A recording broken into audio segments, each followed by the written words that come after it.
This pulley is the crank pulley, and it powers the drive belts or the serpentine belts that turn the alternator, the water pump and the power steering. But in this engine, and in most engines, this crank pulley has another function. It's the harmonic balancer. Well, what is a harmonic balancer and why is it needed?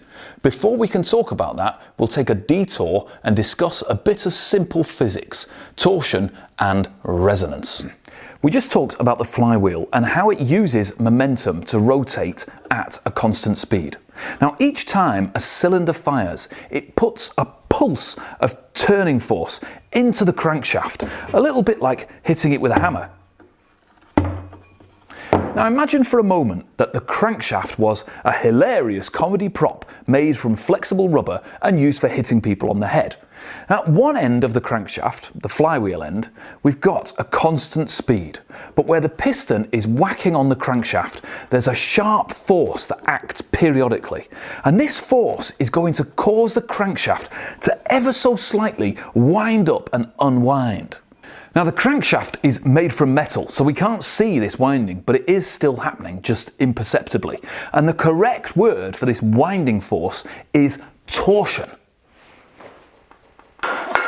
Now, torsion is the twisting of an object. It's an internal stress. When we stretch something, it's in tension. If we squash it, it's in compression. And if we twist it, then it's in torsion. Sometimes torsion is desirable in springs and flexible elements, but mostly it's not. It leads to metal fatigue. So how does this torsion affect the crankshaft? Well, these vibrations from the detonations would oscillate back and forth along the crankshaft, causing what's called torsional oscillation. And since the flywheel end is kind of stabilized by the flywheel, they'd cause the other end of the crank to whip around, creating an uneven rotation and sending vibration up into the timing gear, throwing off our perfect valve timing and causing excessive wear and noise. Now, at most frequencies in the engine, this would be tolerable and it wouldn't really have much effect. But at certain RPMs, the pulses into the crankshaft would oscillate back and forth along the crankshaft, amplifying themselves and causing seriously big vibrations. And this is called resonance. Now, every object has a natural frequency. Drums, guitar strings, and glasses of liquid are examples that are easy to understand. Now, the natural frequency is inherent in the object. Change the object and the frequency changes. Now, the frequency doesn't only depend on the object, but a whole system of connected objects. And that's why changing the amount of water in this wine glass changes its natural frequency. Resonance occurs when the frequency of a periodic force that acts on a system is about equal to its natural frequency. Now that sounds complex, and it is, but you can feel it for yourself next time you're in the bath. I've popped down to the bathroom. Now, this bath full of water is our system, and me rocking from side to side is a periodic force acting on that system.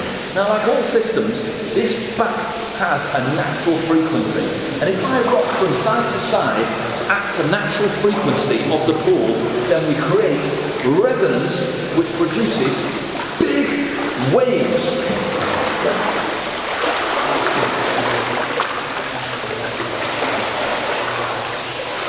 Take a look at this genuine video footage of the Tacoma Narrows Bridge in 1940. It's a classic and very visual example of torsional resonance in action. In a 40-mile-an-hour gale, the center span weaves like a ribbon in a swinging twist that you wouldn't believe possible unless you could see it as you do now. The bridge was known to wobble in the wind, but on this particular day, the exact speed of the wind caused vibrations that coincided with the bridge's natural frequency, hence resonance.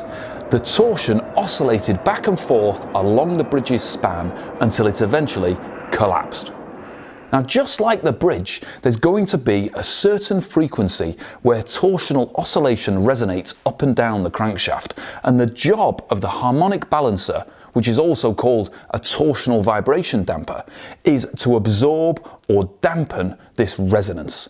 Now, if we put a wine glass on a piece of carpet, then the resonance is damped out. And that's exactly what this harmonic balancer is doing for our crankshaft. Now, I realise that the harmonic balancer here looks like a single piece of metal because the whole thing is black, but this pulley is actually split into two parts. There's an inner part of the pulley which fits to the crankshaft and an outer part that forms the pulleys themselves. And between these two parts is a cylinder of rubber which acts as a damping element. It flexes to smooth out some of the uneven motion of the inner part. The exact thickness and stiffness of this rubber layer is designed to work at the natural frequency of the crankshaft system. And the longer the crankshaft, the more important the harmonic balancer, because the resonance has a longer distance to travel. Now, in addition to rubber-based harmonic balancers like this one, there are also viscous balancers that use a fluid instead of a rubber. Now, the harmonic balancer has a very long life, typically around 15 years. But eventually, this rubber will break down and the pulley will start to slip and fail. And eventually, the rubber can break and the parts will separate. So we've seen that the harmonic balancer acts to dampen torsional oscillations traveling along the crankshaft. Now we'll fit it onto the crankshaft, but first I need to sneak a part on there.